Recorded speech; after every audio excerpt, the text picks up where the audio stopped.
Hello बच्चा party, welcome back to the channel. I hope आप लोग बहुत अच्छे होंगे। आईसीएसई क्लास 10th फिजिक्स का जो सबसे पहला चैप्टर जो आता है वो आपका है फोर्स। मैं कोशिश करूंगा इसको 1 से 2 मिनट में जो इसका पहला पार्ट है वो आपको समझा सकूं।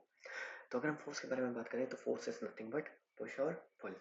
फोर्स के अगर हम टाइप देखें तो दो टाइप है, एक है ट्रांसलेशनल और दूसरा है रोटेशनल। ट्रांसलेशन आपने बहुत डिटेल में क्लास 9 में ऑलरेडी पढ़ रखा है, that is linear motion. Rotational motion क्या होता है, जनरली जब बॉडी रोटेट करती है। अब वो रोटेट कैसे करेगी, एक फिक्स पॉइंट से रोटेट करेगी जिसे हम पाइवट पॉइंट बुलाते हैं।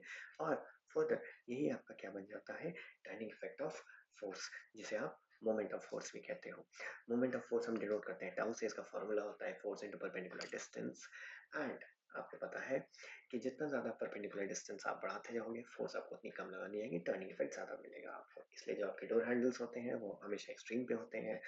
कार के जो स्टीयरिंग व्हील होते हैं वो आपके बहुत बड़े डायमीटर के होते हैं, बहुत ज्यादा नहीं, मतलब लार्जली बड़े डायमीटर के होते हैं। फिर नेक्स्ट जो आता है वो आता है आपका कपल फोर्स।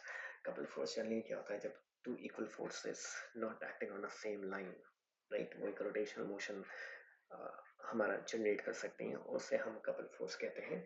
और इसका जो फॉर्मूला आता है वो मोमेंट ऑफ कपल से हम देखते हैं, moment of couple equals to force into couple arm. Next जो आता है हमारे पास आता है वो है इक्विलिब्रियम। इक्विलिब्रियम के बारे में बात करें तो इसका मतलब ये होता है कि जब किसी भी बॉडी पे लगने वाली सारी फोर्सेस का नेट सम जीरो हो जाए, उस पर्टिकुलर स्टेट को हम इक्विलिब्रियम स्टेट कह सकते हैं। तो टाइप के इक्विलिब्रियम आप पढ़ेंगे, that is static and dynamic.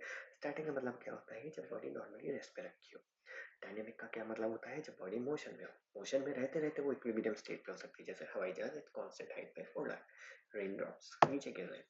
तो ये सारे हमारे कुछ एग्जांपल्स हैं डायनेमिक मोशन के। फिर आपका आता है प्रिंसिपल ऑफ मूवमेंट, जो कि कहता है sum of anti clockwise movement is equals to clockwise movement. तो इसी के साथ आपका पहला पार्ट खत्म होता है। दूसरा पार्ट अगर आपको चाहिए या डिटेल वीडियो चाहिए तो comment down, like, share and subscribe.